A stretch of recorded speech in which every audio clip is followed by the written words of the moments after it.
11வது விஷயம், அல்லாஹ்வுடைய நபி ஸல்லல்லாஹு அலைஹி வஸல்லம் சொல்றார், இன்னல்லாஹ வித்ருன் யுஹிப்புல் வித்ர். நிச்சயமா அல்லாஹ் ஒற்றையானவன், அவன் ஒற்றைப்படையை நேசிக்கிறான். ஒற்றை என்றால் என்ன? 1, 3, 5, 7, 9 இப்படியே எண்களில் ரெட்டை இல்லாமல் 2, 4, 6, 8, 10, 12 இப்படி இல்லாம ஒற்றையாக இருக்கக்கூடிய நிலையை அல்லாஹ் விரும்புகிறான். ஏன்? அல்லாஹ் ஒற்றையான. இன்னல்லாஹ வித்ருன், அல்லாஹ்வுடைய ஒரு பெயர் அல் அஸ்மாஉல் ஹுஸ்னாவில் அல்லாஹ்வுடைய பண்புகளை சொல்லக்கூடிய ஒரு பெயரில் ஒன்று அல் வித்ரு. அல்லாஹ் யார்? அல் வித்ரு. அல் வித்ரு என்றால் ஒற்றையான். என்றால் அவனுக்கு எவனும் இணை இல்லை, துணை இல்லை, அவனுக்கு எந்த ஜோடி இல்லை. இரட்டை என்றால் ஜோடி, ஒற்றை ஜோடி இல்லாது. அல்லாஹ்வுக்கு ஜோடி இல்லை. இரட்டை என்று சொன்னால் ஒருவருக்கொருவர் சமம் காட்டக்கூடியது. 2 பேர்னா 2 பேர் ஒருத்தருக்கு ஒருத்தர் சமமா இருப்பாங்க, அது ஒருத்தருக்கு ஒருத்தர் போட்டியாக இருப்பாங்க. இப்படி எல்லாம் இருக்குல்ல, 2 பேர் இருக்கிறாங்க, ஒருத்தருக்கு ஒருத்தர் போட்டியாக இருக்கலாம், அது ஒருத்தருக்கு ஒருத்தர் உதவக்கூடியவர்களாக இருக்கலாம், ஒருத்தர் ஒருத்தரை ஜோடியாக இருக்கலாம். இந்த தன்மையெல்லாம் அல்லாஹ்வுக்கு இல்லை. ஏன்னா அல்லாஹ்வுக்கு போட்டி போடக்கூடிய இன்னொருவன் இல்லை, அல்லாஹ்வுக்கு சமமாக இன்னொருவர் இல்லை, அல்லாஹ்வுக்கு எந்த துணையும் தேவையில்லை, அவனுக்கு மனைவி இல்லை, அவனுக்கு பிள்ளைகள் இல்லை, அவன் தனித்தவன் அல் வாஹித். ஆகவேதான் அல் வித்ரு, அல்லாஹ் தஆலா அல் வித்ரு. ஏன்னா அவன் தனித்தவன், அவன் ஒற்றையானவன். இந்த ஒற்றை தன்மையை காட்டக்கூடியதை அல்லாஹ் நேசிக்கிறான். ஆகவேதான் ரசூலுல்லாஹி ஸல்லல்லாஹு அலைஹி வஸல்லம் சொல்றார்கள், யுஹிப்புல் வித்ர, அவன் அல் வித்ரை ஒற்றைப்படையை நேசிக்கிறான். ஆகவேதான் பாருங்க, அல்லாஹ்வுக்கு அது பிடிக்கும் என்பதால் தான் இமாம் நபவி ரஹிமஹுல்லாஹி தஆலா ஹதீஸ் துறை அறிஞர்களிலே மிக முக்கியமான அறிஞர்களில் ஒருவர் இமாம் நபவி. அவர்கள் தொகுத்ததுதான் ரியாதுஸ் ஸாலிஹீன் அப்படிங்கிற புத்தகம். அவங்க இமாம் முஸ்லிம் தொகுத்த சஹீஹ் முஸ்லிம் புத்தகத்திற்கு விளக்க உரை எழுதியிருக்கிறார். அவர்கள் இந்த ஹதீஸுக்கு விளக்கம் சொல்லும் போது சொல்றாங்க, அல்லாஹ் ஒற்றைப்படையை நேசிக்கிறான். ஆகவேதான் தொழுகை 5 வேளையாக இருக்கிறது. 5 என்பது என்ன? ஒற்றைப்படை. ஆகவேதான் உதுவின் எண்ணிக்கை 3 ஆக இருக்கிறது. பாருங்க, ஒவ்வொரு உறுப்பை 3 முறை கழுவுது. ஆகவேதான் அல்லாஹ் தஆலா வானங்களை படைத்திருக்கிறான், 7ஆக படைத்திருக்கிறான். அப்ப அல்லாஹ் தஆலா இதை நேசிக்கிறான், விரும்புகிறான். அப்ப நம்முடைய இபாதத்துகள்ல கூட ஒற்றைப்படையை அல்லாஹ் நாடி இருக்கிறான். ஆகவேதான் அல்லாஹ் தஆலா 3, 5, 7 இது போன்ற எண்ணிக்கையை விரும்புகிறான் அப்படிங்கிறான். இப்ப நம்முடைய வாழ்க்கையில நாம் ஒற்றைப்படையை விரும்புதல், அல்லாஹ் நேசிக்கக்கூடிய ஒன்றை நாம் நேசிப்பவர்களாக ஆகிவிடுவோம். நாம் இப்படி விரும்பி செய்வது அல்லாஹ்வுக்கு பிடிக்கும். அல்லாஹ்வுக்கு கணக்கில் அடங்காத பெயர்கள் உண்டு. அல் அஸ்மாஉல் ஹுஸ்னா, அல்லாஹ்வுடைய மிக அழகான பெயர்கள். அது வெறும் 99 நினைச்சிட்டீங்களா? அல்ல, அது எண்ணிக்கை எவ்வளவுன்னு அல்லாஹ் அறிவான், நமக்கு தெரியாது. ஆனா அல்லாஹ் தஆலா 99 பெயர்களை தன்னுடைய அடியார்கள் மனனம் செய்வதை விரும்புகிறான்.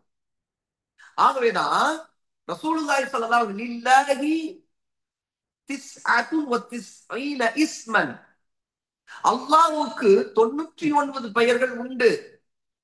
மன் ஹஃபிதஹா, யார் அதை மனப்பாடம் செய்து கொண்டாரோ தகலல் ஜன்ன, அவர் சொர்க்கம் நுழைந்து விடுவார்.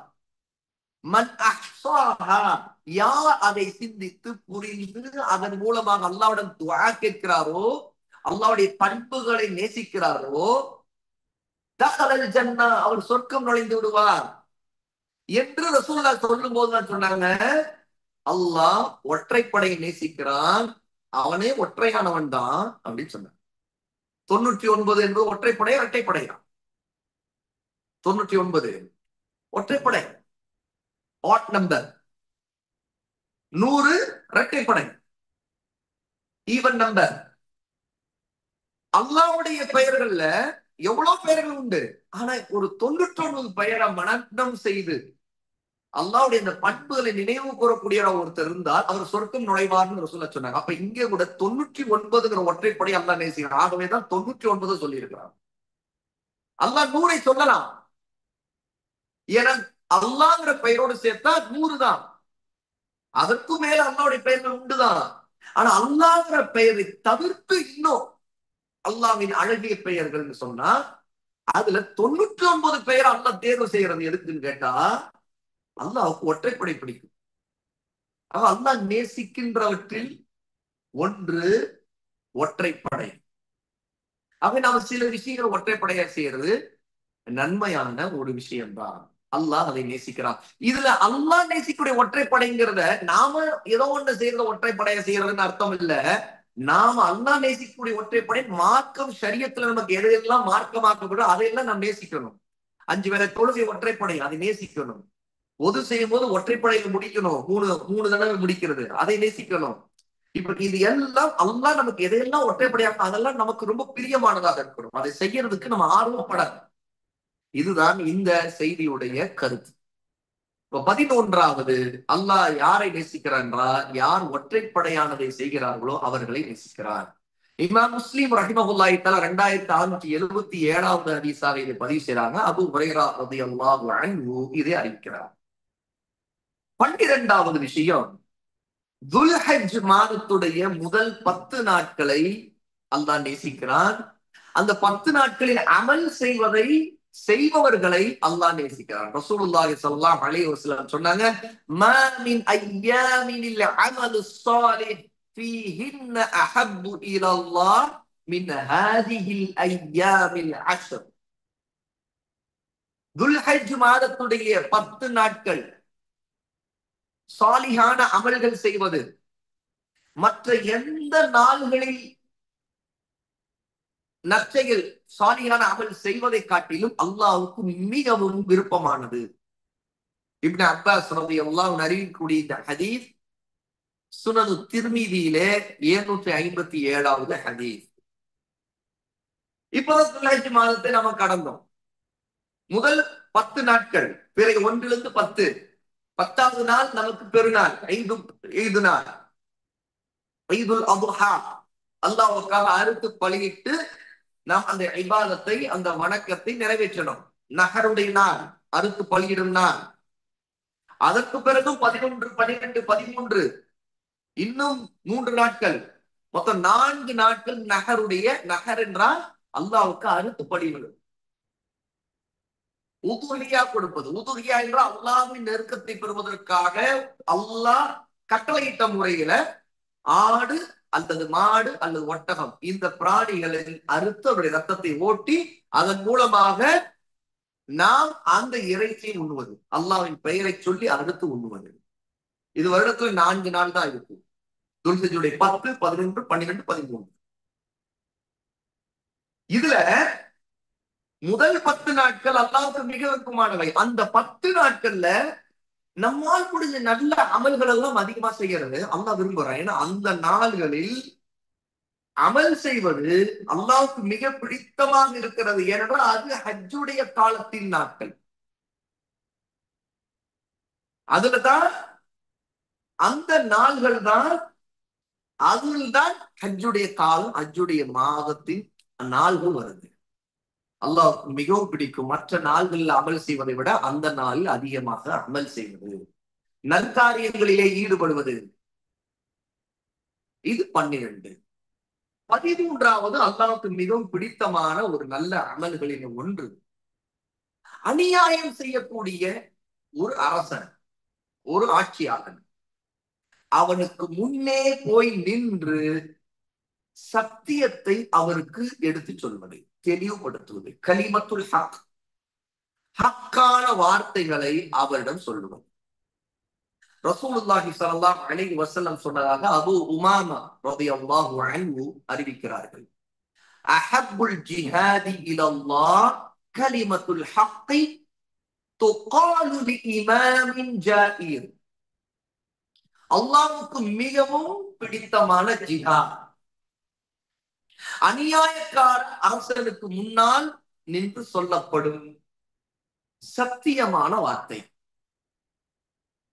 அநியாயக்கார ஆட்சியாளனுக்கு முன்னே போய் நிற்க வேண்டும். ஐந்த சுல்தானின் ஜாரி, அநியாயக்காரன் தான் அவன், ஆனா அவனுக்கு முன்னே போய் தைரியமா நிக்கணும். நின்று சத்தியத்தை சொல்லணும். சத்தியத்தை தான் சொல்லணும். அவனை திட்டக்கூடாது. அவன் என்ன செய்வான்? அவனே அநியாயக்காரன், பிடிச்சு கொன்றுவான். ஆனாலும் அவன் சில சத்தியத்தை சொன்னா கூட கொலை செய்துருவான் தான். அந்த பயம் தான் போகாம இருக்கலாம், தப்பு இல்லை. ஆனா ஒருத்தருடைய ஜிஹாதுல அல்லாஹ்வுக்கு ரொம்ப பிடித்தமான ஜிஹாத் என்னன்னா, அந்த ஆட்சியாளன் அந்த அரசனுக்கு முன்னே போய் நிற்பது ஜிஹாத். முதல்ல முன்னாடி போய் நிக்கிறது ஜிஹாத். அது சாதாரண விஷயம் இல்லை. ஏன்னா முதல்ல அந்த அநியாயக்கார ஆட்சியாளர் அவனுக்கு முன்னாடி நிக்கிறதுக்கு முதல்ல அனுமதி கொடுக்கணும்ல. இவர் அந்த ஆட்சியாளரிடம் போய் நிக்கிற அளவுக்கு ஜிஹாத் செய்துட்டார். நின்ற பிறகு இவர் தன்னுடைய வெறுப்பு, இவருடைய ஆத்திரத்தை எல்லாம் அவர்கிட்ட காட்டல. இவர் அல்லாஹ்வுக்காக பேசுறார். அவருடைய வார்த்தை எப்படிப்பட்ட வார்த்தைனா, கலிமத்து ஹக், சத்தியமான ஹக்கான வார்த்தை பேசுறார். அப்படின்னா அவர் என்ன சொல்லுவார்? தௌஹீத சொல்லுவார், தக்வாவை சொல்லுவார், சுன்னாவை எடுத்து சொல்லுவார். அழகான முறையில் அந்த அநியாயக்காரனுக்கு உபதேசம் செய்வார். இந்த உபதேசம் செய்யக்கூடிய சத்தியத்தை அந்த அநியாயக்காரனுக்கு, ராஜாவுக்கு முன்னே சொல்லக்கூடிய ஒரு மனிதர், அவர் மிகச்சிறந்த ஒரு ஜிஹாத் செய்யறார். எப்படி? அல்லாஹ்வுக்கு மிகவும் பிடித்தமான ஜிஹாத் செய்யறார். உண்மையிலே இவரோட கையில வாள் இருக்குதோ இல்லையோ, இந்த சொல்றவர் கையில வாள் இருக்குதோ இல்லையோ, ஆனால் இவரோட வார்த்தை இருக்கிறது. அந்த வார்த்தையினால அவர் ஜிஹாத் செய்தவர் ஆயிடுவாரா? ஏங்க, ஜிஹாத் தான் வாள் எடுத்து ஜிஹாத் பண்ணணுமா இல்லையா? என்னங்க ஒரு அநியாயக்கார ஆட்சியாளர்னு நீங்க சொல்றீங்க, அந்த அநியாயக்கார ஆட்சியாளர் வாள் எடுத்துட்டு போய் நிக்கணுமா இல்லையா? அதுதான மிகச்சிறந்த ஜிஹாத், அதுதான பெரிய அல்லாஹ்வுக்கு பிடித்தமான ஜிஹாதா இருக்க முடியும். அப்படின்னா இது நம்முடைய புத்தி சொல்றது. ரசூலுல்லாஹ்வுடைய செய்தி, அவங்களுடைய அறிவுரை என்ன சொல்லுது? நீ வாள் எடுத்துட்டு போய் நிக்கிறதுலாம் ஜிஹாத் இல்லை. நீ தைரியமாய் போய் அவருக்கு முன்னாடி கலிமத்து ஹக், சத்தியமான ஹக்கான வார்த்தையை சொல்லு. அதுதான் அல்லாஹ்வுக்கு மிக பிடித்தமான ஜிஹாத். அப்படின்னா அவர் என்ன செய்வார்? அழகான முறையில அந்த அநியாயக்காரனா இருந்தாலும் அவனுக்கு கண்ணியமான முறையில அவனுடைய உள்ளத்திலே சத்தியம் போய் சேருவதற்கு இவர் முயற்சி எடுப்பார். இவர் அல்லாஹ்வின் பக்கம் அவரை அழைப்பார். உதுஉ இலா சபீலி ரப்பிக பில் ஹிக்மதி வல் மௌஇஸத்தில் ஹஸனா வஜாதில்ஹும் பில்லதி ஹிய அஹ்ஸன். அல்லாஹ் தஆலா சூரா அன்-நஹல் 16வது சூராவுடைய 125வது ஆயா அல்லாஹ் சொல்லுகிறான், உங்களுடைய ரப்பின் பாதையின் பக்கம், உங்கள் இரட்சகனின் இறைவனின் பாதையின் பக்கம் நீங்கள் அழையுங்கள். நபியே, எப்படி? நீங்கள் அழகான உபதேசத்தை கொண்டு, ஞானமிக்க வார்த்தையை கொண்டு, இன்னும் நீங்கள் அழகான முறையில் தர்க்கம் செய்வதை கொண்டு அழையுங்கள். அப்ப அழைப்பதுல முதல் விஷயம் ஹிக்மா. நம்பர் 1 ஹிக்மா இருக்கு. தஅவால ஹிக்மா இருக்கு. அந்த ஹிக்மானா என்ன? ரசூலுல்லாஹி சுன்னா, ஞானம் இருக்கணும். நான் அநியாயக்கார ஆட்சியாளர், அவனுக்கு முன்னாடி நான் ஜிஹாத் செய்ய போறேன்னு சொல்லிட்டு, டேய் உனக்கெல்லாம் அறிவு இருக்குதா, நீ அநியாயக்காரனாச்சே பேச, இது ஹிக்மாவா? அவ்வளவுதான், அவன் போட்டு தள்ளி. இது அவன் அவன் நேர்வழி பெறுவதற்கு வழி இல்லை. இது ஹிக்மா இல்லை. ஹிக்மா என்ன? நபி மூசாவுக்கும் ஆரோனுக்கும் அல்லாஹ் சுப்ஹானஹு வ தஆலா அந்த ஹிக்மத்தை கற்றுக் கொடுத்தான், சொல்லி அனுப்பினான், ஃபிரௌனிடம் அனுப்பினான். அனுப்பும்போது நீங்கள் அவனிடம் மென்மையாக நளினமாக அறிவுரை சொல்லுங்கள் சொன்னான். லைக்கினன், மென்மையாக சொல்லுங்கள். அல்லாஹ் நாடினால் அவன் அல்லாஹ்வுக்கு அஞ்சலாம், பயனடையலாம். ஃபிரௌன்ங்கிற மிக மோசமான அநியாயக்காரனோட அவன் அநியாயக்காரன். அவனிடமே மூசாவும் ஹாரூன் எப்படி நடந்து கொள்ளணுமா? போய் அவனிடம் கண்ணியமாக மென்மையாக எடுத்து சொல்லுங்கன்னு அல்லாஹ் சொல்லி அனுப்பணும். அதுதான் ஹிக்மா. இன்னைக்கு என்ன நடக்குது? ஆட்சியாளர்கள் விவகாரங்கள் முதல்ல ஆட்சியாளருக்கு முன்னாடி போய் நிக்கிற ஜிஹாத்லாம் இல்ல, கோழைகள் எல்லாம் வெளியில நின்று ஜிஹாது பண்றது. எப்படி? என்ன ஜிஹாது? அது ஒரு முட்டாள்தனமான ஜிஹாத். அந்த ஆட்சியாளர்களை அசிங்கமாக, இழிவாக அவர்களை சித்தரித்து அவர்கள் மீது வெறுப்பை, அது முஸ்லிம் ஆட்சியாளர்கள் மீது வெறுப்பை பரப்புவது வழிகிட்ட கூட்டங்களுடைய பண்பு, ஹவாரிஜிகளுடைய பண்பு. இந்த ஹவாரிஜிங்கிற கூட்டத்தை ரசூல் ஸல்லல்லாஹு அலைஹி வஸல்லம் நரகத்தின் நாய்கள் என்று சொன்னார்கள். அந்த நரகத்தின் நாய்களான ஹவாரிஜிகளுடைய போக்க முஸ்லிம்களில் இருக்கிற வழிகட்ட கூட்டங்கள், முஸ்லிம் ஆட்சியாளர்கள் அவர்கள் தவறு செய்யக்கூடியவர்கள் தான். அவர்கள் வழிகட்டில் இருந்திருப்பார்கள், இருக்கக்கூடியவர்கள் இருக்கிறார்கள்.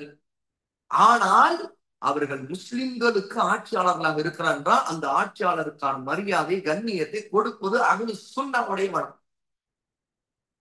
விதேத்வாதிகள், வழிகடர்கள் தான் ஆட்சியாளர்களிடம் அவர்களை இழிவுபடுத்தக்கூடிய போக்கிலே பிரச்சாரத்தை, அவர்களுக்கு எதிராக கோழைகளாக அவர்கள் வெளியில மக்களை தூண்டிவிடக்கூடிய விஷயத்தை செய்வார்கள். இது யார் செய்வது? வழிகட்ட விதேத்வாதிகள் செய்யக்கூடிய மட்டரகமான அரசியல். இவருடைய அரசியல் நோக்கை, அந்த ஒரு எண்ணத்தை தீர்த்து கொள்வதற்கு இதையெல்லாம் பயன்படுத்துவார்கள். இதுதான் இன்னைக்கு நான் பார்ப்போம் இஹ்வானிகள் செய்யக்கூடியது. இஹ்வான் முஸ்லிமீன் அல்லது இன்னும் எத்தனையோ முஸ்லிம்கள் இருக்கக்கூடிய கூட்டங்கள், அரசியல் கூட்டங்கள், ஹிலாபத் சிந்தனைகளை மக்களுக்கு மத்தியில் ஹிலாபத்தின் பெயராக முஸ்லிம் ஆட்சியாளருக்கு எதிரான கிளர்ச்சிகளை மனதிலே விதைக்கக்கூடியவர்கள், வெறுப்பை பரப்பி அதன் மூலமாக மக்களை தங்களுக்கு பக்கம் ஒன்று சேர்க்கக்கூடிய வழிகட்ட கூட்டங்கள். இந்த வழிகட்ட கூட்டங்கள் எல்லாம் சுன்னாவின் எதிரிகள். இவர்கள் எல்லாம் அல்லாஹ் நேசிக்கக்கூடிய கூட்டம் அல்ல.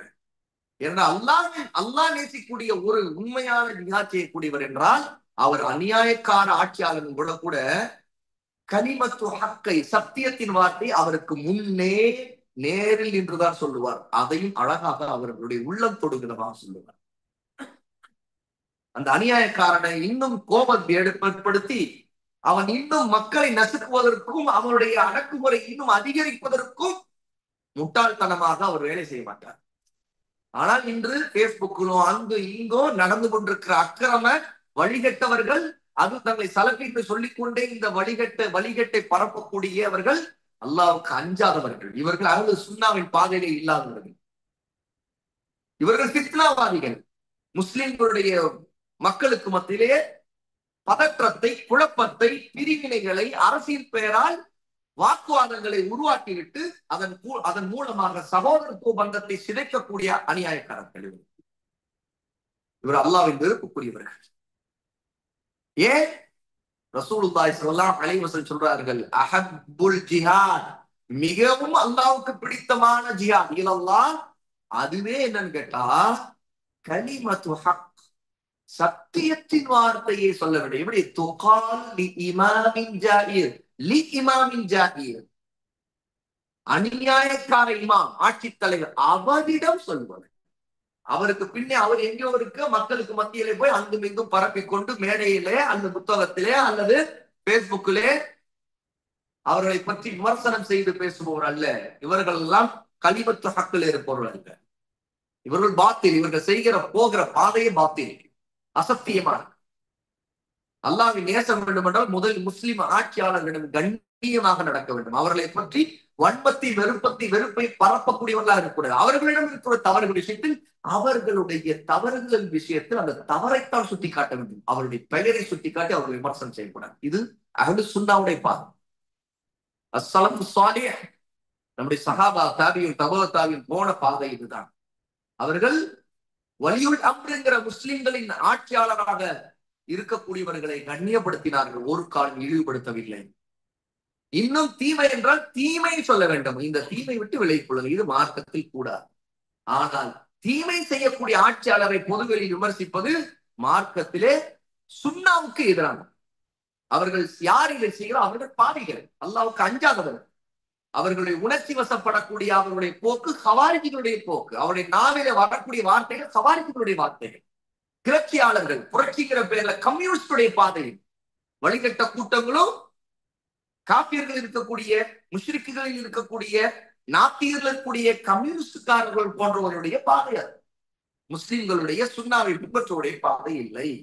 இந்த ஹதீஸ் அபு உமாமா ரலியல்லாஹு அன்ஹு அறிவிக்கிறது. இமாம் அஹ்மத் ரஹிமஹுல்லாஹி தஆலா தன்னுடைய முஸ்னதுல இதை 22,158வது ஹதீஸாக பதிவு செய்திருக்கிறார்.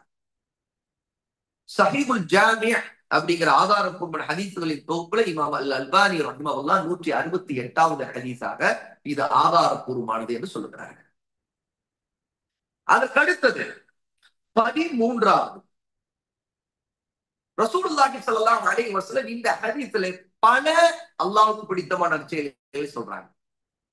அஹப்புல் அஅமாலி இலல்லாஹ், செயல்களிலேயே அல்லாஹ்வுக்கு மிகவும் பிடித்தமானவை ஈமானுன் பில்லாஹ். 13 அல்லாஹ்வை கொண்டு ஈமான் கொள்வது. அத்தௌஹீத். அல்லாஹ்வை கொண்டு ஈமான் என்றால் என்ன? தௌஹீத். அல்லாஹ்வை தவிர இபாதத்திற்கு தகுதியாக எவனும் இல்லை. அல்லாஹ்வுடைய வல்லமை, அவனுடைய ஆற்றல், அவனுடைய ஆட்சி அதிகாரம், அவனுடைய நிர்வாகம் அனைத்தையும் அவன் ஒருவனுக்கு மட்டுமே உரித்தாக்கி அவன் தான் அர்-ரப் என்று நம்புவது. இதுதான் தௌஹீதுர் ருபூபிய்யா. எல்லா வணக்கங்களையும், துஆவா இருக்கட்டும், பிரார்த்தனையா இருக்கட்டும், அடுத்து பரிந்துவதா இருக்கட்டும், நம்முடைய சஜிதாவா இருக்கட்டும், ருக்குவாக இருக்கட்டும், நம்முடைய சத்தியம் செய்வதாக இருக்கட்டும், நம்முடைய தவக்குல், நம்முடைய தக்வா, நம்முடைய மஹப்பத் எல்லாவற்றையும் அல்லாஹ் ஒருவனுக்கு செய்வது. அதுதான் தௌஹீத் அல் உலூஹியா. இபாதத்துகள் அத்தனையும் அவன் ஒருத்தனுக்கு உண்டு செய்ய, அதுல வேறு எவரையும் எதையும் கூட்டாக்காமல் இணையாக்காமல் இருப்பது. அல்லாஹ்வுக்கு மிக அழகான பெயர்கள் உண்டு. அந்த ஒவ்வொரு அழகான பெயர்களிலும் அல்லாஹ்வுடைய மிக உயர்ந்த பண்புகள் சொல்லப்பட்டிருக்குது. அத்தனையையும் அப்படியே நம்பிக்கை கொள்ள வேண்டும். அதை மறுக்காமல், அதற்கு மாற்று அர்த்தம் சொல்லி திரிக்காமல், அதை புறக்கணிக்காமல், அதற்கு மண்டையில ஊதிக்கக்கூடிய வியாக்கியானங்களை சொல்லி தவறாக அல்லாஹ்வுடைய பண்புகளை படைப்புகளோடு ஒப்பிடாமல், அப்படியே அல்லாஹ்வுடைய தகுதிக்கும் மகிமைக்கும் ஏற்றவாறு அப்படியே உண்மை என்று நம்பி ஏற்றுக்கொள்ள வேண்டும். இதுதான் தௌஹீதுல் அஸ்மாஇ வஸ்ஸிஃபாத். அல்லாஹ்வுடைய மிக அழகான பெயர்களையும் பண்புகளையும் கொண்டு அவனை ஒருமைப்படுத்துவது. இதுதான் ஈமானுன் பில்லாஹ். இதற்கு எதிரானதுதான் ஷிர்க். ஒருவர் அல்லாஹ்வுடைய ருபூபியத் என்கிற அல்லாஹ் ரப்புங்கிற அவருடைய பண்புகள், இறைமை, வல்லமை, இதிலே அந்த பண்புகளை படைப்புகளுக்கு அவனுக்கு இருப்பதை போல இருக்கிறதாக நம்பினால் அல்லாஹ்வுடைய ருபூபியத்தில் ஷிர்க் வைத்து ஈமான் அதை நாசமாக்கும். அல்லாஹ்வுக்கு செய்ய வேண்டிய இபாதத்துகளிலே அல்லாஹ்வுடைய அடியார்களாகிய அந்த படைப்புகள் எந்த ஒன்றுக்கேனும் ஒருவர் செய்தால் அவர் அல்லாஹ்வுடைய இலாஹியத், அவனுடைய உலுவிய வணக்க வழிபாடு தகுதியான அவன் மட்டும்தான் என்பதிலே ஷிர்க் வைத்தவராக அவர் ஆகிவிடுவார். அல்லாஹ்வுடைய பண்புகளிலே, அவருடைய பெயர்களிலே அவனுக்கு இருப்பதை போல வேறு எதற்காவது எந்த படைப்புக்காவது இருக்கிறது நம்பினா அது என்ன? அதுதான் அல்லாஹ்வுடைய பெயர்களிலும் பண்புகளிலும் ஒருவர் இணை வைத்த பாவியாக ஆகிவிடுவார். மிகப்பெரிய பாவம் ஷிர்க். நன்மைகளிலே மிகச் சிறந்தது அத்தௌஹீத். பாவங்களிலே மிக கேடுகட்ட மோசமான பாவம் அஷ்ஷிர்க். அவை நன்மையான அல்லாஹ் விரும்பக்கூடிய அமல்களிலே இந்த ஹதீஸிலே ரசூல் ஸல்லல்லாஹு அலைஹி வஸல்லம் முதலாவதாக சொல்லுவது ஈமானுன் பில்லாஹ். அதற்கு அடுத்து சும்ம சிலத்துர் ரஹீம். அதற்கு அடுத்ததாக இரத்த பந்தத்தை சேர்த்து வாழ்வது. இரத்த பந்தம், சொந்தம், தாய், தந்தை, அண்ணன், தம்பி, ஒரு தாய் மற்றும் பிள்ளைகள், இரத்த உறவு, சகோதரன், சகோதரிகள், இவர்களுடைய உறவை சேர்த்து வாழ வேண்டும். அதிலே கசப்புகள் வந்தாலும் உறவை துண்டிக்க கூடாது. உதவ வேண்டும், பொறுமை காக்க வேண்டும், அவர்களுடைய அநீதிகளை மன்னிக்க வேண்டும். ஆக இரத்த பந்தத்தை துண்டிக்காமலேயே சேர்த்து வாழ்வது ஒருவர் செய்யக்கூடிய அமல்களிலே அல்லாஹ்வுக்கு மிக பிடித்தமானது. உண்மையிலே உறவாக இருந்தும் இரத்த பந்தமாக இருந்தும் நமக்கு ஒரு துரோகம் செய்திருப்பார். அல்லாஹ்வுக்காக அதை மன்னிக்க வேண்டும். ஏன்னா அல்லாஹ்வுடைய நேசம் தான் வேண்டும், அதுதான் முக்கியம். அதற்காக இதை நாம் விட்டுக் கொடுக்க வேண்டும். இதுதான் சோதனை. ஒருவன் அல்லாஹ்வுக்கு உண்மையாக இருக்கிற அந்த ஈமானுக்கு அடுத்து அவன் தன்னுடைய சொந்த பந்தங்களோடு அவன் நல்ல விதத்தில் இரத்த பந்தத்தை ஆதரித்து சேர்த்து வாழ்வது இருக்கிறேன். அது அல்லாஹ்வுடன் மிகவும் அவருடைய அன்பை பெற்று தரக்கூடிய 14வது மிகச்சிறந்த அமல். இந்த ஒரு ஹதீஸிலே இதையும் ரசூலுல்லாஹ் சொல்லுகிறார்கள். ஆனால் இரத்தபந்தம் பிதஅத்வாதிகளாக இருந்தால் அவர்களை எச்சரிக்கை செய்ய வேண்டும். அவருடைய பிதஅத்துகளுக்கு பாவங்களுக்கு ஒத்துழைக்க கூடாது.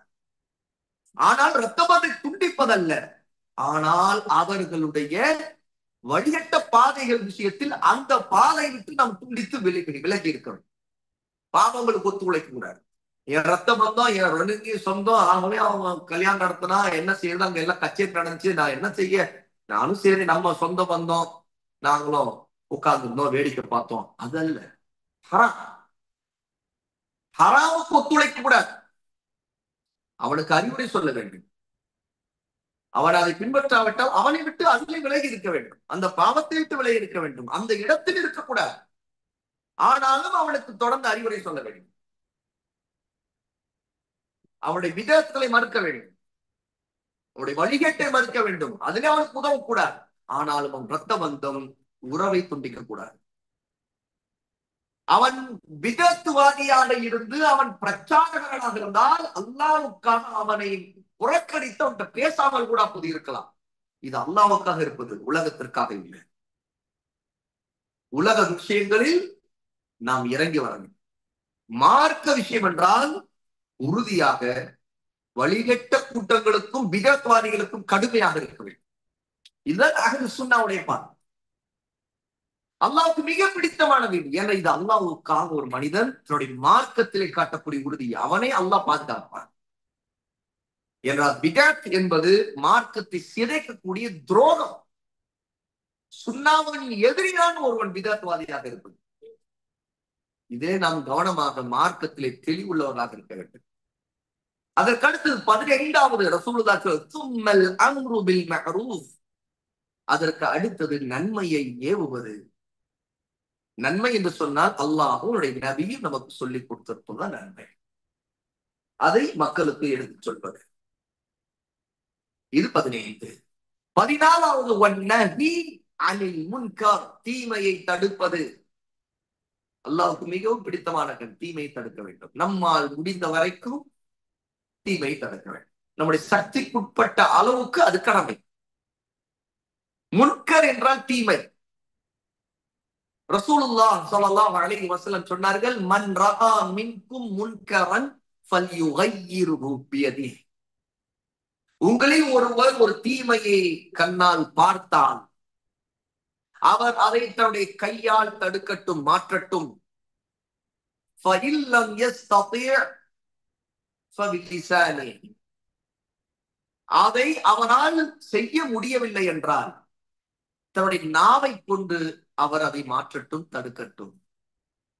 ஃபஇல்லம் யஸ்ததி' ஃபபிகல்பிஹி, அதுவும் அவரால் முடியவில்லை என்றால் தன்னுடைய உள்ளத்தை கொண்டு அவர் அதை தடுக்கட்டும், மாற்றட்டும். ஈமான், இதுதான் ஈமானுடைய மிகவும் பலவீனமான கடைசி நிலை. அப்படி என்றால் தீமையை தடுப்பதற்கு 3 நிலைகள் இருக்கின்றன. முதலாவது கையால் தடுப்பது. அப்படி என்றால் அதிகாரத்தை கொண்டு தடுப்பது. ஒரு ஆட்சியாளர் அவருடைய அதிகாரத்தை கொண்டு தீமையை தடுப்பது. அவருடைய அதிகாரம் என்கிறது கையை குறிக்கிறது. கை என்பது அதிகாரத்தை குறிக்கிறது. அவரால் முடியவில்லை என்றால் நாவால் தடுப்பது. அப்படி என்றால் எப்பவுமே ஆட்சியாளர் மட்டுமல்ல, யாருக்குமே இது பொருந்தும். ஒருத்தருக்கு அதிகாரம் இல்லை, அவரால் முடியவில்லை என்றால் அல்லாஹ் அடுத்த 2வது நிலை வைத்திருக்கிறார். அவர் நாவை கொண்டு அதை தடுக்க வேண்டும். அது தவறு என்று சொல்ல வேண்டும். இது அவர்கள் 2வது நிலை, நாவை கொண்டு தடுப்பு. புத்திமதி சொல்வது, தீமையை தீமை என்று சொல்வது, இதெல்லாம் நாவை கொண்டு தடுப்பது. இதுவும் முடியாதவர்கள் மனிதர்களில் இருப்பார்கள். ஏன்னா அவர்கள் பேச முடியாது. பேச முடியாது என்றால் ஊமை என்ற அர்த்தம் அல்ல. பேசினால் அவர்களுக்கு இன்னும் பிரச்சனையாகும். அதை எதிர்கொள்வதற்கு அவர்களுக்கு எய்ம் இருக்காது, அந்த சூழ்நிலை அவர்களுக்கு இருக்காது. அவர் பேச முடியாமல் இருப்பார்கள், எதிர்த்து பேச முடியாது. தீமைதான் தெரியும், ஆனால் தடுப்பதற்கு அவர்களால் முடியாமல், பேச கூட முடியாது. ரசூலுல்லாஹி ஸல்லல்லாஹு அலைஹி வஸல்லம் இந்த வகையானவர்களுக்கும் அல்லாஹ்வுடைய நபி கருணையோடு வழியை சொல்லுகிறார்கள். நீங்கள் தீமையை தடுக்கலாம். நீங்கள் பேச முடியவில்லையா, உள்ளத்தால் அதை பெறுங்கள், அதை தடுங்கள். அப்படிங்கிற தீமை நீங்கள் வெறுக்க வேண்டும், நீங்கள் செய்து விடக்கூடாது, அதை நேசிக்க கூடாது. ஏன்னா உள்ளம் அதை நேசிச்சால் பேசவில்லை என்றால் இவன் செய்யக்கூடியவனாக இருப்பான். அப்ப நீங்கள் அதை வெறுக்க வேண்டும். ஒண்ணும் முடியல, கையால் தடுக்க முடியல, நாவினால் தடுக்க முடியல, என்ன செய்யலாம்? வெறுத்து ஒதுங்கிடணும். வெறுப்பவன் சேர்ந்து இருப்பானா? சேர்ந்து இருக்க மாட்டான், அவன் வெறுத்து ஒதுங்கி கொள்வான். இது தீமை, இதுக்கு நான் உதவக்கூடாது, இது ஹராம். அது தீமை என்று அவருக்கு ஷரியத் அடிப்படையில் அவருக்கு அறிவு இருக்க வேண்டும். எதை எடுத்தாலும் தீமை நினைச்சு கொள்ள முடியாது. நன்மையை தீமையை, தீமையை நன்மையை நினைக்கூடாது. அப்போ அது முடியாது, வெறுத்து ஒதுங்கி கொள்ள வேண்டும். அவர் விலகி இருக்க வேண்டும், அதுக்கு ஆதரவு தரக்கூடாது, அதை செய்யவும் கூடாது. இது ஈமானுடைய கடைசி நிலைங்கிறாங்க ரசூலுல்லாஹி ஸல்லல்லாஹு அலைஹி வஸல்லம். அப்போ நன்மையான அல்லாஹ்வுக்கு மிக பிடித்தமான அமல்களிலே இதுவும் அடங்கும். தீமையை தடுப்பதில் இந்த எந்த நிலையை படித்தரத்தை ஒருவர் பயன்படுத்தினாலோ அல்லாஹ்விடம் அவர் பிரியத்திற்குரியவர், நேசத்திற்குரியவர், அவருடைய அந்த செயல் அல்லாஹ்வுக்கு மிக பிடித்தமானதா. இது 16. ரசூலுல்லாஹ் அடுத்து சொல்ல அல்லாஹ்வுக்கு மிக வெறுப்பான செயல்களிலே உள்ளவை இது என்ன தெரியுமா? அல் இஷ்ராக்கு பில்லாஹ், அல்லாஹ்வுக்கு இணை வைப்பது. சும்ம கதியஅத்து ரஹீம், இரத்த பந்தத்தை துண்டிப்பது, இரத்த உறவை வெட்டிக் கொள்வது என்று ரசூலுல்லாஹ் ஸல்லல்லாஹு அலைஹி வஸல்லம் சொல்றாங்க. இதை நம்ம முன்னாடியே அந்த நேசிக்கின்ற பண்புகளை பற்றி, அல்லாஹ் நேசிக்கிற செயல்களை பற்றி பார்க்கும் போதே அதற்கு எதிரான விஷயத்தை பார்க்கிறோம். ஷிர்க் அல்லாஹ்வுக்கு வெறுப்பானது, தௌஹீத் ஈமான் அல்லாஹ்வுக்கு விருப்பமானது, இரத்த பந்தத்தை சேர்ந்து வாழ்வது அல்லாஹ்வுக்கு விருப்பமானது, துண்டிப்பது அல்லாஹ்வுக்கு வெறுப்பானது. அதைத்தான் ரசூலுல்லாஹ் ஸல்லல்லாஹு அலைஹி வஸல்லம் இந்த ஹதீஸ்ல சொல்றாங்க. சஹீஹுல் ஜாமியில் இமாம் அல்பானி ரஹ்மத்துல்லாஹ் 166வது ஹதீஸாக இதை சஹீஹ் என்று ஆதாரபூர்வமானதை குறிப்பிட்டார். 17வது அல்லாஹ்வுக்கு பிரியமான விருப்பமான அமல்களிலே உள்ளவைதான் فَإِنْ أَحْبَبْتُمْ أَنْ يُحِبُّكُمُ اللَّهُ عَزَّ وَجَلَّ وَرَسُولُهُ. ரசூலுல்லாஹ் சொல்றாங்க, அல்லாஹ்வும் அவருடைய தூதரும் ரசூலும் உங்களை நேசிக்க வேண்டும் என்று நீங்கள் விரும்பினால், நேசித்தால், அதை நீங்க உண்மையில நீங்க விரும்புறீங்க, உண்மையில அல்லாஹ்வும் ரசூல் உங்களை விரும்பணும் நீங்க நேசிக்கிறீங்க அப்படின்னு நினைச்சா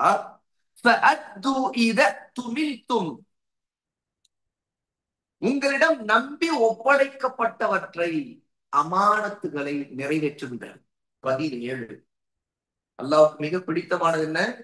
நம்மிடம் யாராவது ஒரு அமானத்தை கொடுத்தால், அது ஒரு பொருளாக இருக்கலாம், அது ஒரு செய்தியாக இருக்கலாம், அமானா அது ஒரு ரகசியமாக இருக்கலாம். அமானத் என்றால் அதில் நீங்கள் உண்மையாக அந்த அமானத்தை நிறைவேற்றுங்கள். அமானத்துக்கு துரோகம் செய்வது அல்லாஹ் வெறுக்கின்ற காரியங்களில் உள்ளது, பாவம். அமானத் என்பது அல்லாஹ் கொடுத்திருக்கிற இந்த தீன் ஒரு பெரிய அமானா, இதை நிறைவேற்ற வேண்டும், இஸ்லாம் படி நடக்க வேண்டும். ஏன்னா அல்லாஹ்வுடைய இந்த அமானத்தை ஏற்றுக்கொள்வதில் வானங்கள் பூமி எல்லாம் பயந்தது, மலைகள் நடுங்கியது, மனிதன் தான் ஏற்றுக்கொண்டார். அல் அமானா அல் இஸ்லாம், அத் தௌஹீத், அல் இபாதா, இதான் அல் அமான். அல்லாஹ்வை வணங்குகிற இந்த அமானத்தை நிறைவேற்ற, அல்லாஹ்வுக்கு துரோகம் செய்யக்கூடாது. அமானத்துன்னு சொன்னா மனிதர்களுக்கு அமானத்தை வீணடிப்பது, நாசமாக்குவது மட்டுமல்ல, எல்லாத்துக்கும் முதல்ல அல்லாஹ் நம்ம கொடுத்துருக்க அமானத்து முதல்ல இபாதா. தொழுகை ஒரு அமானா, இதை நிறைவேற்ற வேண்டும். இந்த அமானத்திலே குறை வைக்க கூடாது, அநியாயம் செய்யக்கூடாது, அது அல்லாஹ்வுக்கு செய்கிற அநியாயம். மனிதர்கள் நம்மிடம் சில அமானத்தை ஒப்படைத்திருப்பார்கள், அதையும் முறையாக அந்த அமானத்தை நிறைவேற்றி அவரிடம் முறையாக ஒப்படைக்க வேண்டும். இது 17. அதற்கு அடுத்து ரசூலுல்லாஹ் சொல்லுகிறார்கள், நீங்கள் பேசினால் உண்மையையே பேசுங்கள். 18வது, அல்லாஹ்வுக்கு அமல்களில் மிக பிடித்தமானதில் ஒன்று உண்மை பேசுவது.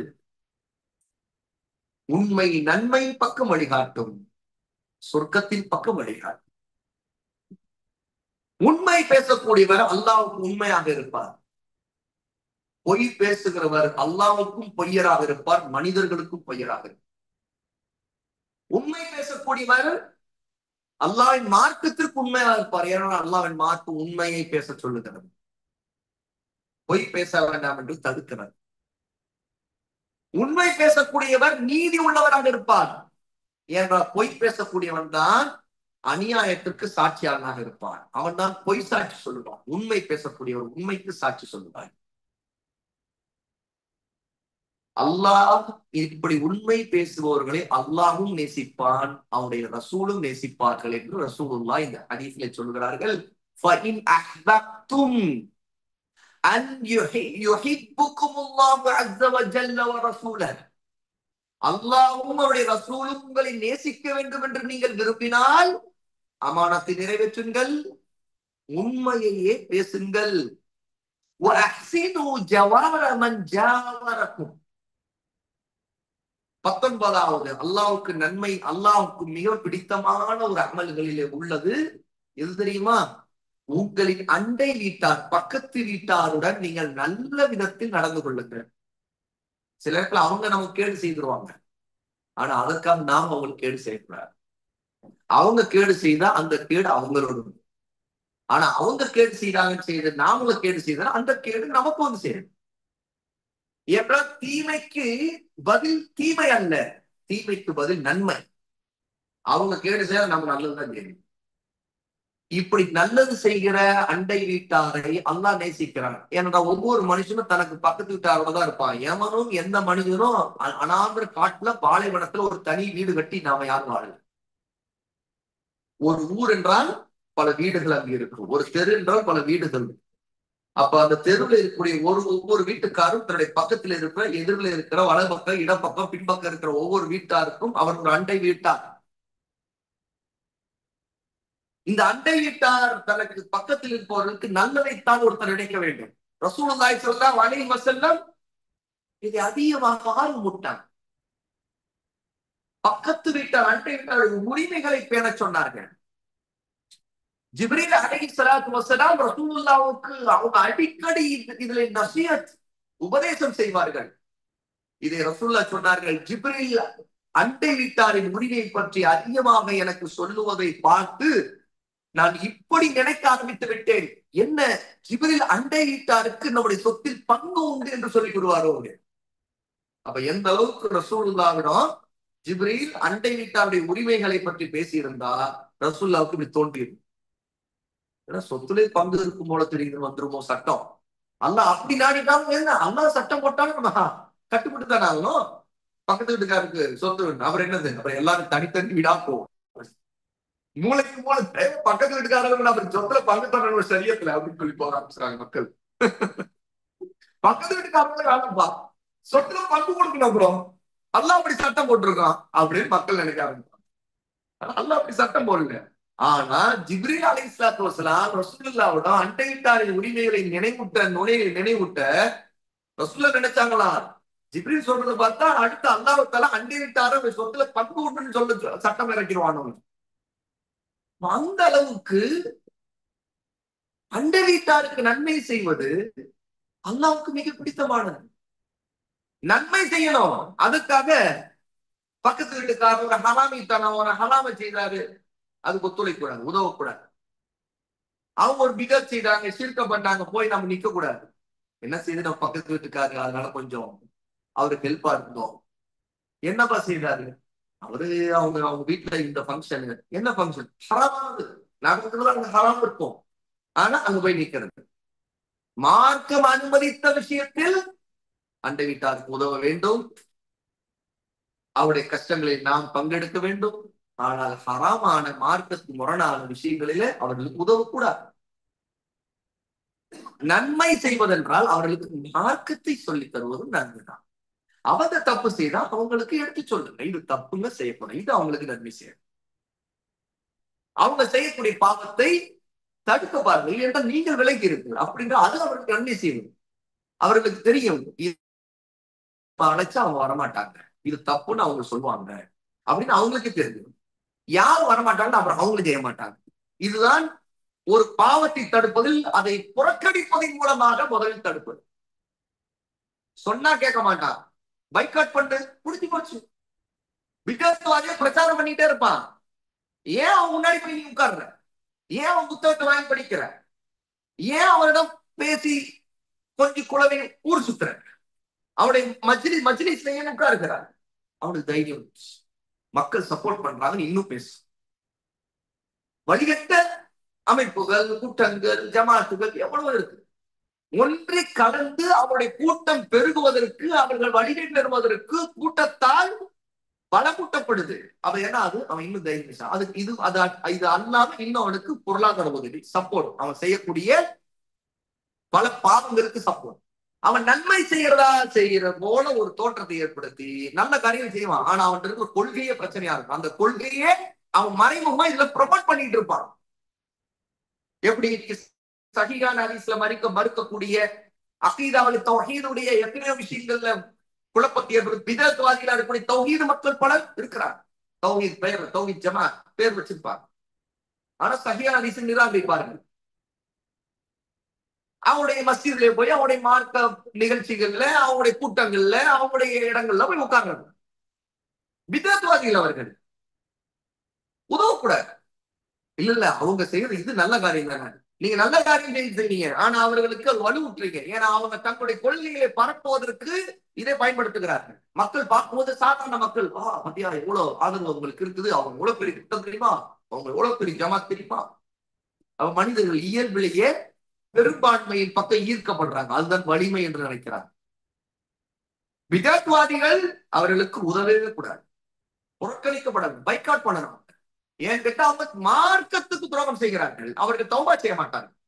ஒருத்தன் ஒரு பாவத்தை தெரிந்தான் என்றால் அல்லாஹ் நாடினா அவன் செய்தா கூட பின்னாடி தௌபா செய்வான். ஆனா தான் செய்யக்கூடியது நன்மை என்றோ அது தன்னுடைய கொள்கை என்றோ அவன் நம்பினான் என்றால் அவன் மௌத் வரைக்கும் தௌபா செய்வான். அவனை பொறுத்த வரைக்கும் அது என்ன பாவமே இல்லை, அவன் எப்படி தௌபா செய்வான்? முதல் பிதஅத்வாதிகளுக்கு ஆதரவளிப்பது, அவர்களை பைக்காட் பண்ணாமல் இருப்பதே ஒரு பாவம். ஏன்னா இது மார்க்கம் சிதைக்கப்படுவதற்கு, பிரிவினை இன்னும் வளர்வதற்கு உதவக்கூடியது. மற்ற உலக விஷயங்களை நம்ம யாரையும் மன்னிச்சோம். நமக்கு அநியாயம் செய்திருப்பார்கள், துரோகம் செய்திருப்பார்கள், புறம் பேசி இருப்பார்கள், நம்முடைய திருடி இருப்பார்கள், என்ன வேணா இருக்கட்டும், அல்லாஹ்வுக்கு மன்னிச்சேன், தொலைப்போ, அல்லாஹ்வோட எனக்கு கூலி கிடைச்சா போ, நான் அல்லாஹ்வுக்கு மன்னிச்சேன். இதெல்லாம் உலக விஷயங்கள். மார்க்க விஷயங்கள்ல ஒருத்தர் தௌபா செய்து தன்னுடைய விதத்துகளை, ஷிர்கை விடாத வரைக்கும் அவனுக்கும் உடைய கூட்டத்திற்கு ஒத்துழைக்க கூடாது. ஒத்துழைப்பது மார்க்கத்திற்கு கூடாது, அஹ்லுஸ் சுன்னாவுடைய பாதைக்கு எதிரான. ஆனா அல்லாஹ் விரும்பக்கூடிய நல்ல அமல்களிலே ஒன்று அண்டை வீட்டாருடைய நல்ல முறையில் நடந்து கொள்வது. ரசூலுல்லாஹி ஸல்லல்லாஹு அலைஹி வஸல்லம் இந்த ஹதீஸிலே நமக்கு சொல்றாங்க. அபூ குராத் அஸ்-சுலமி ரலியல்லாஹு அன்ஹு இந்த ஹதீஸ் அறிவிக்கிறாங்க. தபரானிலே 6517வது ஹதீஸாக, சஹீஹுல் ஜாமியில 1409வது ஹதீஸாக இது ஆதாரபூர்வமாக பதிவு செய்யப்பட்டிருக்கு. மொத்தம் எத்தனை நல்ல அமல்கள் சொல்லியிருக்கு? 18 19 19 18 19.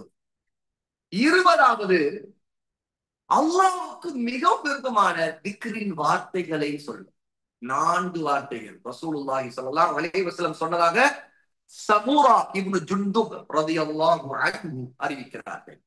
அஹப்புல் கலாமி இலல்லாஹ் அர்பா, 4 வார்த்தைகள் அல்லாஹ்வுக்கு மிகவும் பிடித்தமானவை. சுப்ஹானல்லாஹி வல்ஹம்துலில்லாஹி வலா இலாஹ இல்லல்லாஹு வல்லாஹு அக்பர். 4 வார்த்தைகள் ரசூலுல்லாஹி சொல்லி சொல்றாங்க. லா யதுர்ருக பிஐயிஹின்ன பதஅத், இந்த 4 வார்த்தைகள் நீங்கள் எதை கொண்டு தொடங்கினாலும் ஒரு தீங்கும் இல்லை அப்படிங்கிறார். சுப்ஹானல்லாஹி வல்ஹம்துலில்லாஹி வலா இலாஹ இல்லல்லாஹு வல்லாஹு அக்பர் இப்படி சொல்லலாம். அல்லாஹு அக்பர் வ சுப்ஹானல்லாஹி வல்ஹம்துலில்லாஹி வலா இலாஹா இல்லல்லாஹ் அப்படின்னு சொல்லலாம். லா இலாஹா இல்லல்லாஹு வல்லாஹு அக்பர் வ சுப்ஹானல்லாஹி வல்ஹம்துலில்லாஹ் சொல்லலாம். அல்ஹம்துலில்லாஹி வ சுப்ஹானல்லாஹி வல்லாஹு அக்பர் வலா இலாஹா இல்லல்லாஹ் வல்லாஹு அக்பர். எப்படி சொல்லலாம்? எப்படி ஆரம்பிச்சாலும் அல்லாஹ் ரொம்ப பிடிக்கும் அப்படிங்கிறாங்க ரசூலுல்லாஹி ஸல்லல்லாஹு அலைஹி வஸல்லம். ஏன், என்ன காரணம்? சுப்ஹானல்லாஹ், அல்லாஹ்வை அவருடைய உயர்ந்த பண்புகளை கொண்டு தூய்மையாக அவனை புகழ்வது, அவனை துதிப்பது. சுப்ஹானல்லாஹ். அவனுக்கு உலகம், மனிதர்களின் ஜின்களிலும் உள்ள சைத்தான்கள் என்னென்ன இழிவான பண்புகளை எல்லாம் அபாண்டமாக சுமத்துகிறார்களோ அந்த அத்தனை இழிவான குணங்கள், பண்புகள் அத்தனை விட்டு அல்லாஹ்வை பரிசுத்தப்படுத்துவது, அவன் மீதான கலங்கத்தை துடைப்பது, இதுதான் சுப்ஹான். அல்ஹம்துலில்லாஹ், அல்லாஹ்வுக்கு எல்லா புகழையும் அர்ப்பணிப்பது. அதாவது எனக்கு எந்த புகழும் இல்லை, நான் அல்லாஹ்வுடைய அடிமை. அல்லாஹ் எனக்கு நாடாமல் இதை அடைந்திருக்க முடியாது. அல்லாஹ் கொடுக்காமல் எனக்கு இந்த அறிவு கிடைத்திருக்காது. அல்லாஹ் கொடுக்காமல் எனக்கு இந்த அந்தஸ்து, இந்த பதவி கிடைத்திருக்காது என்று ஒரு மனிதன் தனக்கு அல்லாஹ் கொடுத்தது கொண்டுதான் தான் இதையெல்லாம் அடைந்திருப்போம் என்று அல்லாஹ்வுக்கு நன்றி செலுத்தி அவன் பக்கம் திரும்புவது, அவனுக்கு நன்றி செலுத்துவதின் வார்த்தை தான் அல்ஹம்துலில்லாஹ். லா இலாஹா இல்லல்லாஹ், அதான் ஈமானுடைய ஷஹாதா, சாட்சி. வணக்கத்திற்கு தகுதியான இறைவன் அல்லாஹ்வை தவிர யாரும் இல்லை. எல்லா இபாதத்துகளும் உண்மையிலே தகுதி உள்ளவன் அவன் ஒருவன் தான். வேறு எவனுக்கும் அந்த தகுதி இல்லாம எல்லா இபாதத்தும் அவன் ஒருவனுக்கு தான் செய்யப்பட வேண்டும். இதுதான் லா இலாஹா இல்லல்லாஹ், அல்லாஹு அக்பர். அவன் தான் மிக பெரியவன், எல்லாத்தை விட,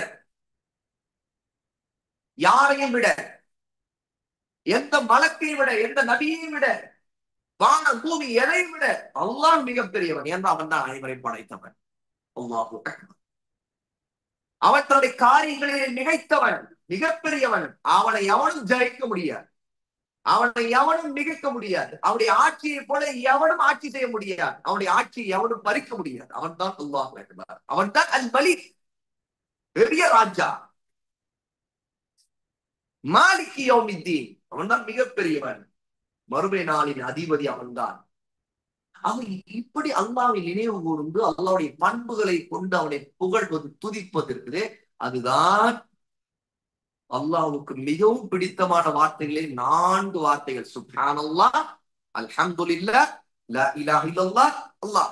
இந்த 4 எப்படி வேணாலும் சொல்லலாம், எது வேணாலும் முதல்ல சொல்லலாம், எதை வேணாலும் முதல்ல சொல்லி ஆரம்பிக்கலாம் என்று ரசூலுல்லாஹி ஸல்லல்லாஹு அலைஹி வஸல்லம் இந்த ஹதீஸ்ல நமக்கு அறிவிக்கிறாங்க. இமாம் முஸ்லிம் ரஹிமஹுல்லாஹி தஆலா 2137வது ஹதீஸாக இதை பதிவு செய்கிறார். ஆக இந்த அமர்வுல 20 அல்லாஹ்வுக்கு மிகவும் பிடித்தமான நற்காரியங்களை நாம் பார்த்தோம். முதலாவது 11வது, அதாவது முதல்ல 10 முடிச்சிட்டோம், 11லிருந்து இந்த அமர்வை ஆரம்பித்தோம். 11வது, அல்லாஹ் ஒற்றையானவன், அவன் ஒற்றைப்படையை நேசிக்கிறான். அவை நாம் என்னுடைய காரியங்களை அல்லாஹ் ஒற்றைப்படையா ஆக்கியிருக்கிற தொழுகை, உது போன்ற பல விஷயங்களை எதையும் ஒற்றைப்படையாக்குவதற்கு விரும்ப வேண்டும். 12வது, துல்ஹஜ்ஜுடைய முதல் 10 நாட்களின் சிறப்பு. அந்த அந்த நாட்களில் அமல்கள் செய்வது அல்லாஹ்வுக்கு மிகவும் பிடிக்கும். 13வது, அநியாயக்கார ஆட்சியாளருக்கு முன்னே போய் அழகான முறையில் கலிமத்து ஹக், சத்தியத்தின் வார்த்தையை அவருக்கு முன்னே என்று சொல்ல வேண்டும். மக்களுக்கு மத்தியிலே போய் ஃபித்னாக்கள் பண்ணக்கூடாது. 14வது, அல்லாஹ்வை ஈமான் கொள்வது. 15வது, இரத்த பந்தத்தை சேர்த்து வாழ்வது. 16வது, நன்மையை ஏவுவது. 17வது, தீமையை தடுப்பது. 18வது, அமானத்தை நிறைவேற்றுவது. 19வது, உண்மையை பேசுவது. 20வது, அண்டை வீட்டாருடன் நல்ல விதத்தில் நடந்து கொள்வது.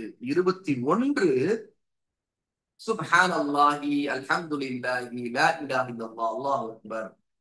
தஸ்பீஹுடைய, தஹ்மீதுடைய, திக்ரின் வார்த்தைகளை நாம் அதிகமாக ஓதுவது, சொல்வது. அவை 21 கணக்கு பார்த்தால் 21 நாம் இந்த முதல் அமர்வுல நாம் பார்த்தோம். 11 இந்த அமர்வுல, இதற்கு முந்தைய அமர்வுல 10 முடிச்சிருக்கோம். இன்ஷா அல்லாஹ் இடைவெளிக்கு பிறகு அடுத்த அமர்வு ஆரம்பிக்கும். பாரக்கல்லாஹு ஃபீக்கும்.